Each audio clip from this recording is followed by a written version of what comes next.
everywhere else isn't. I mean, it's now, because the war on drugs and everything else is so pervasive and ridiculous.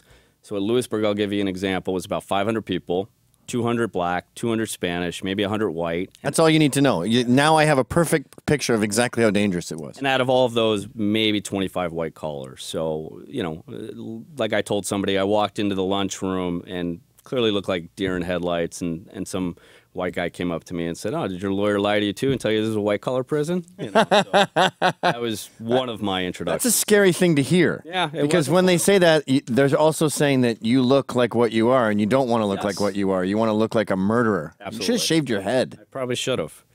Yeah, and maybe got a scar, like cut your face. I would do that. Shave my head. Find a Hollywood friend that could give me the FX or whatever it is. Just take a fucking knife and just do it. Yeah. Well, that's $150. You don't want that because that means you're a rat. If you got that, that would be bad. Face, so. Hey, I cut my face so people will be scared of me in prison. Why does everyone still so mad? Did you? I always say this in the show that every man in the world deep down wants to have a tear tattoo because they want to have killed a man in prison. Did you kill anyone in prison? I didn't. I didn't even rape anyone. Pussy. So, missed opportunities. I would have been like, first day I'd just go down and I'd knock out the main guy. The Office Space and I'd just fucking brawl every day until I got a rep. Well, that's what I would have done. Some people have to do that.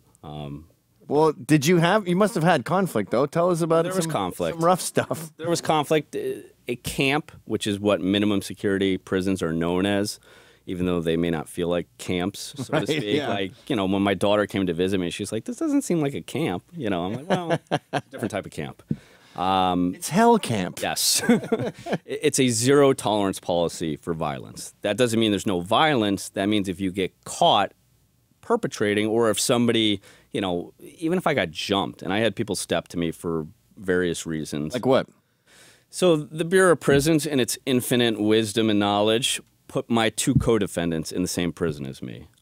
These are other guys that got the tip and did the e-com. This is the main dude who was a guy, who again had 7 informants against him and 500 hours of tape, the most ridiculous crap you've ever heard. Like, hey, if we get caught, we're going to the big house, like that type of stuff. And still decided to go to trial, even though he could have been home in 3.5 years, had a plea deal, but he got sentenced to 10 by the judge. So in his deranged mind, because at trial, we put up a whiteboard and I said, out of the 9 people in the case, I was the only one, as I mentioned, without a burner phone, without paying cash bribes. He thought that made him look more guilty rather than the 500 hours of tapes or the 7 people that got up on the witness stand and said, yeah, that guy gave me the illegal tip and bribed me. So he wanted to kill me and came at me a couple times. And life is cheap in prison, so you could pay people to, a very small amount. How much?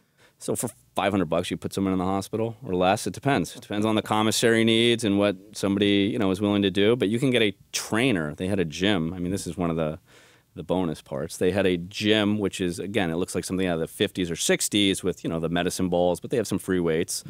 You could pay people $2 to train you. I mean, I don't know what they charge at Equinox. I know it's not $2 a session. I offered them 3. I offered a 50% increase. Oh, nice. No, but so money is very, dear and life is cheap. And how did he come at you? He lunged at you? Did he have a shiv? No, I mean, again, sorry, but I think prison's cool, so there'll be a lot of... There were fights where, people can do, if you want to escalate, it's the lock and a sock trick or some of those other things. This was just fisticuffs, so to speak. And it either got stopped quickly or I was smart enough to evade because, again, I could get jumped, and if I'm marked up, I'm going up to a low or a medium because that's a violation of the no violence. And in a low and medium, you start to get raped or start to get assaulted. So I was doing everything I could to stay out of trouble. Out of the rape zone. Yeah. So there was no rape in your prison. That's the good news. There was, no.